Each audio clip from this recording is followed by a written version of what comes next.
Hey everybody, and happy Bisexual Pride Day. Happy Bi Day, Bi Pride Day, whatever you want to say. That being said, in this video, I want to talk a little bit about bisexual erasure or bisexual invisibility, BIERASURE, if you want to combine the words, and basically what is it, why is it harmful, and yeah. So stay tuned if you're interested, and my chair is rotating. And Jordan is moving, so it's just that kind of a video, I guess.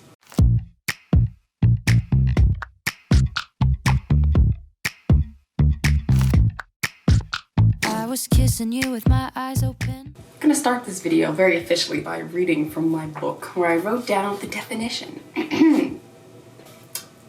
Bisexual erasure, or bisexual invisibility, is the tendency to ignore, remove, falsify, or re-explain evidence of bisexuality in history, academia, the news, media, and other primary sources. In the most extreme form, this is the belief that bisexuality does not actually exist. Now, before we get too into anything, you should know that I feel semi-qualified to talk about this because I'm bisexual, and I did a lot of research. Will be linked down below, but those two factors make me, rolling up the sleeves, I'm like ready to fight for bi-ness. So yeah, you can't see my rainbow pride flag in this frame, but it's there, I promise. And well, regardless of whether or not it was there, I'm still bisexual. So this is really a personal thing for me that I've definitely noticed, and as I go through some of the points, I will try to share a couple personal anecdotes just to be like, yeah, this is a real thing. It's not just something that people say is a thing. No, it's a real, legitimate thing. I also want to say that although bisexual erasure is the focus of this video because it is Bisexual Pride Day, that erasure also applies to pretty much anything that is bi plus, so pansexuality and anything beyond just attracted to two types goes into this, because people just doubt. And hopefully by the end of this video you're going to realize that you shouldn't doubt, and that there are problems about that, and you should try to stop other people from doing the same thing and look for more positive bisexual role models in the media. The biggest assertion that I think is generally understood is that there is this idea that bisexual people are supposed to pick a side and they need to choose, and they're just in a phase. And that is just so blatantly wrong. But there's this idea that maybe you're actually just secretly lesbian or gay and you're just kind of testing the waters, or you don't want to come all the way out of the closet yet, so you're just saying you're bi, or you're just experimenting, you're just having fun, you want to be cool, you want to be trendy. And I did notice a lot of people were saying, a lot of people are suddenly coming out as bisexual, well, this was a few years ago, and they were saying, well, because it's cool, celebrities are coming out as bi and they want to be bi too.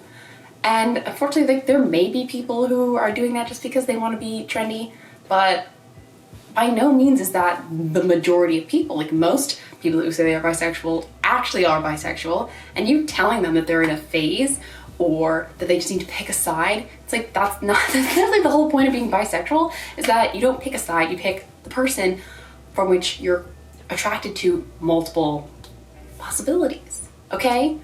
So that just really annoys me a lot. Then there's the whole thing where if you're bisexual, there's the idea that maybe you're hypersexual, or there's the promiscuous bisexual component. People think if you're bi, maybe you're more open to having threesomes or other types of sexual intercourse and intimacy.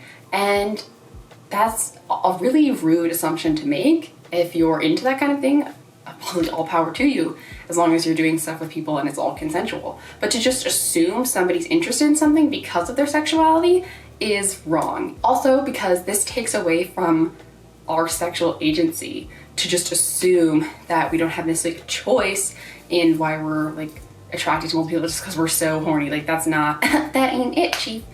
That's not what's going on. So you might be thinking, well, then if it's obviously so wrong, how does it come about? It's often just a manifestation of biphobia, and it may not be super overt, it may not be something aggressive on the surface, but that doesn't mean it's not kind of festering underneath, and it can still be super, super harmful. So this can lead to social encounters that are not pleasant within just society as a whole, as well as within the LGBTQ plus IA, in community. Bi people, we can kind of feel like we're stuck in the middle, and it's hard to tell which community you feel part of when really you're obviously part of the LGBTQ plus community, and we're all part of society. So it shouldn't feel so isolating, but it does, and that is partially due to bisexual erasure. Personally, time for a personal story. So when I was in high school, that was the first time I dyed my hair, and I dyed it like really red, like very red. And that was senior year in the fall. And immediately I felt a little bit more accepted. I was like more accepted into our spectrum, which was our version of GSA, because I don't know, like there's this thing that a lot of people in that club had dyed hair. And not that people around the school didn't have dyed hair if they weren't in the club, but it just was like, oh, that's a bi thing. That's a gay thing to have the dyed hair. And I thought that was ridiculous. But also it was kind of nice for me all of a sudden to be like, oh, I like look a lot more like the people in this club. And I shouldn't have had to feel that kind of pressure. Like that makes no sense. Also, I have been walking around with people and I eavesdropped on someone else. They were walking and they were talking about a girl, and I thought this was just interesting. And they were complaining that about this girl being bi. And he was like, well, she didn't look bi. Like, how could she be bi? She didn't look bi. What do you mean look bi? Bisexuality is a sexual orientation. There is no look to it. Okay? It's not like, no sexual orientation really has a look to it. There might be stereotypes, but that doesn't mean anything. You could be a very femme man and not be gay. Like, whoa, mind blown. So it's just, that was really crazy to me, and I almost popped off on them, but I didn't, because there were other things going on. I thought it might have been a little rude, but sometimes I wish I had, because it just made me so annoyed that there has to be this look for somebody. And that's just part of going against, well, we don't see bisexual people, so they must not exist. Then a kind of variant of the bi erasure is that it can be more accepted in women than it is in men.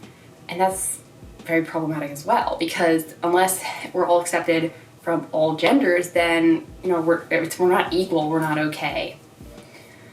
Sorry if I get like tense in this video. It just really, really bothers me that this is a thing. And especially when people in the LGBT plus community kind of claim that everyone is so welcoming and so inclusive, because you're literally not always inclusive to people in your community. So there's not one party of people who's just like all right about everything, okay? So, get off your high horse and realize that you need to accept everybody, okay? Great. I think that part of why bi erasure comes up really has to do with media portrayals and kind of fans. Not necessarily like fandom as a whole, but just like fans. Because a lot of times you don't even consider that your favorite character could be bisexual. Like, you kind of look at someone and now maybe you're wondering what sexual orientation they are, whereas I'd say in the past it's kind of just assumed straight. So, but you don't think, well, this person just flirted with a girl, so she must be lesbian. Or she's a girl and she flirted with a man, oh, she's straight. Versus thinking, maybe she's interested in multiple genders. Like, that thought does not generally occur to somebody. And a little more recently, you are noticing in games, like those story games you see, like ads for, or video games, like you can choose to be interested in multiple genders romantically. You sometimes have that choice, but overall in the media, that's just not something that's given to you.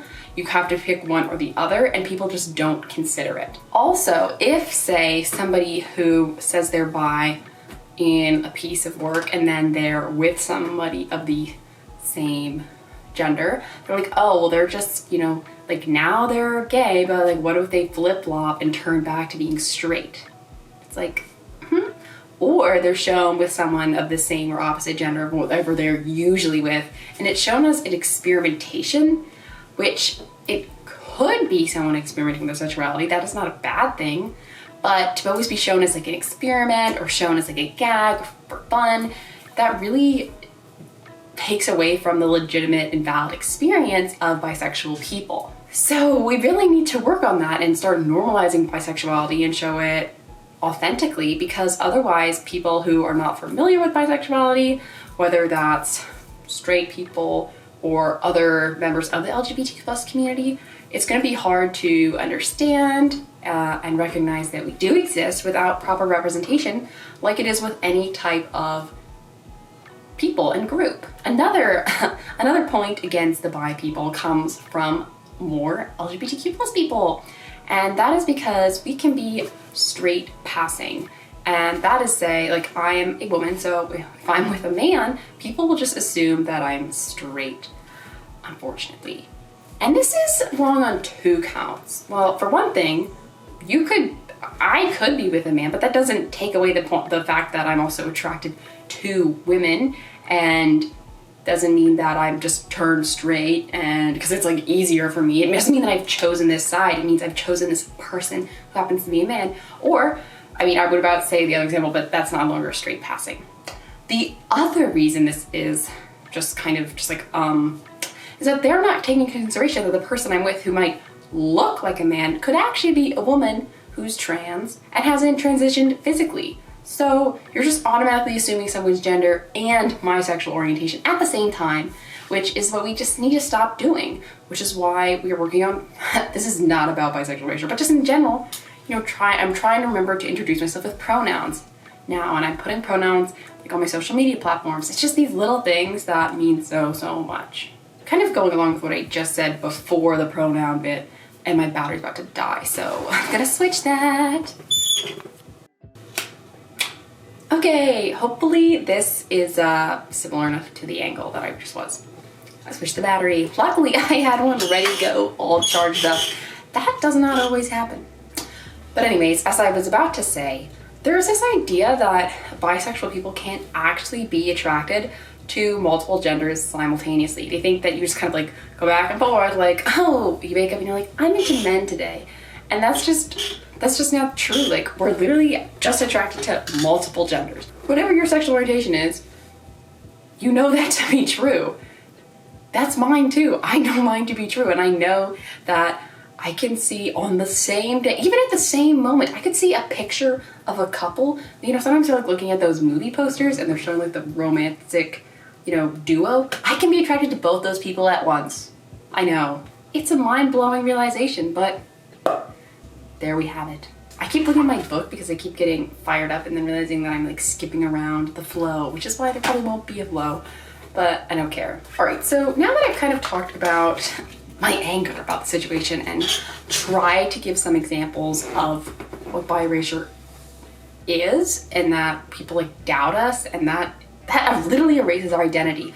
We are bisexual, so to claim that we're not actually attracted to multiple genders at once takes away the bi-ness, which takes away our identity and who we are. And that is so problematic, and you need to stop that right now if you're one of those people.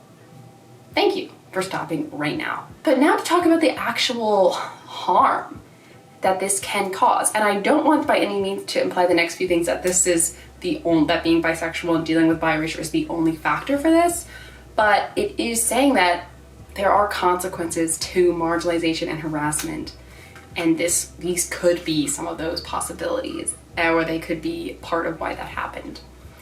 And I'm once again linking this down below, but bisexuals have a far higher rate of anxiety and depressive disorders than straight and gay people. Fun fact, not fun fact, but I have anxiety, and my therapist also noticed that I may have depression, so that's fun, bisexual and already hitting this mark. And we're also more likely to take up drinking or smoking, develop eating disorders, and develop heart disease. Okay, so the only one of those that I have had issues with is the eating disorder part. So just to think that me as this one example bi person fits some of these bills, that just goes to show that those are definitely me being bi and dealing with this stuff. I would not say by any means is the only reason why those are things for me. But to realize that that's a common thing for other bisexual people, and to know how much it sucks for me, and to think that maybe that could be helped for myself and other people if people are just kinder and stopped marginalizing us and harassing us. And once again, this goes for anyone that you're marginalizing or harassing. Like, whatever you're doing, just be inclusive. It costs nothing to be a good person and to accept other people when they talk to you about something that is true about them, don't question their identities, don't question things that they say. Just believe them, accept them, and welcome them. It's really, it might take time. I was about to say it's not hard. It might be hard for you, but just because it's hard for you doesn't mean it's not worth the effort. It doesn't mean it's not worth it to the people that you're, surrounded with. And even if you don't have any personal friends who are bisexual, that doesn't mean that you have like a free pass to keep being rude and marginalizing.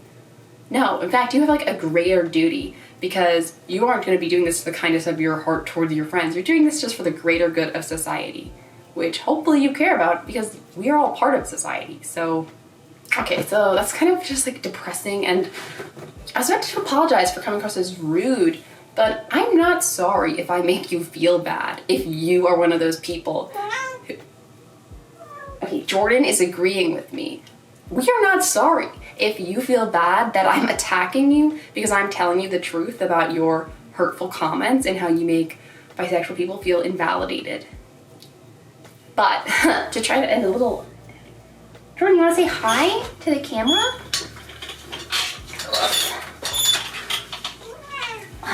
Look, it's... Oh, he is not happy. Well, it's fine. I'm gonna put him down. Well, I guess he didn't. He's still upset about this BIERASURE thing, just like I am. So, as an attempt to lighten the ending of the video, because it is still Bisexual Pride Day, and I am very proud to be a bisexual person.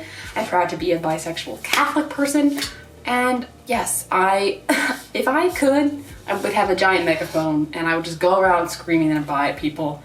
But I don't think that would be appreciated, welcomed, and I don't actually have time for that. And I'm with something positive, so just some cute, well, maybe not cute, but positive bisexual portrayals in the media, because why not? So we've got Harley Quinn and Poison Ivy, a really nice, positive bisexual relationship. Then we got Loki, the gender fluid pansexual. Apparently this person, I was obviously researching, I don't actually know who this is, but apparently Mina from Six of Crows is really good. Motoko Kusanagi from Ghost in the Shell. I was trying to find like representative icons, but I don't actually know all of them. But, as I keep saying, sources linked below. And apparently Brooklyn Nine-Nine has some really good representation, as well as every other form. I would say a great person that I just thought of from my favorite movie, one of almost, would be, I love the movie Carol. I'd say Therese. Well, she's with the man at the beginning and then she ends up with Carol. So I assume she's interested. Was legitimately interested in the man. She wasn't just like with him. But if that's true, then, then she would be a great bisexual icon as well. That kind of wraps up this video. I am really fired up, so I kind of keep forgetting what I was gonna say because I just get annoyed. But it's just super important to recognize that you may not personally understand someone's sexual identity, but that doesn't mean that's not true. Just because you don't understand their orientation doesn't mean that they're just making it up. So please support your bisexual friends, support your pansexual friends, support all your friends of any sexual orientation, please, and identity and everything like that, because